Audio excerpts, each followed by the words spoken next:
Nous voici donc avec une des encyclopédies de la moto ancienne, donc Jean-Paul Lecoin, donc pilote VMA en post-moto classique. Donc toi Jean-Paul, donc on te voit toujours aussi actif, toujours aussi passionné sur les circuits, hein. On t'a encore vu aujourd'hui t'imposer avec 30 secondes d'avance sur le deuxième.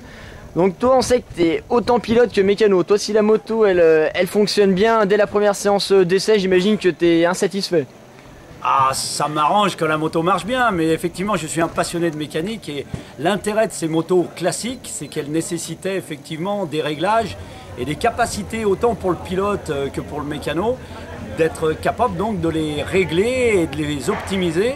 Parce que sur ces machines, il y a beaucoup plus de réglages et d'attention à apporter à la mécanique qu'aux motos modernes qui sont très très performantes, même d'origine. Et donc là le plateau, alors est-ce qu'il est vraiment intéressant au niveau de la composition matérielle? Est-ce qu'on voit des motos de différents univers, différentes générations? Donc est-ce que la composition est sympa actuellement? Très sympa, le championnat de France et d'ailleurs d'autres championnats de motos classiques prend un envol très important. Il faut savoir que les motos classiques intéressent donc y compris les pilotes jeunes. Et de plus en plus, il y a plein de motos, des motos différentes, des 4 temps, des 2 temps, des petites cylindrées. On court avec plusieurs cylindrées confondues. Le VMA Post Classique, c'est une catégorie où on a le droit d'avoir des motos jusqu'à 1983 pour le Post Classique. Les classiques, c'est 1973 et il y a un autre championnat, le Pro Classique, qui va jusqu'à 93. Donc on a effectivement une diversité de machines très intéressante. Effectivement, dans certains autres championnats que j'ai gagnés et dans lesquels j'ai participé, championnat d'Europe, on a des motos beaucoup plus homogènes, c'est-à-dire des 250 et des 350 2 temps.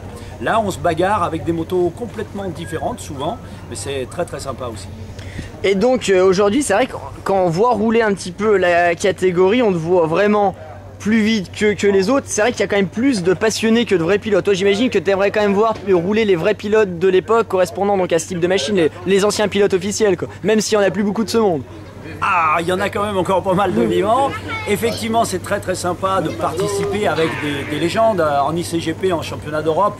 On a l'avantage de rouler, c'est organisé par Eric Saul, qui est un vice-pilote, pas vice-champion du monde, mais c'est un client qui a gagné les Grands Prix.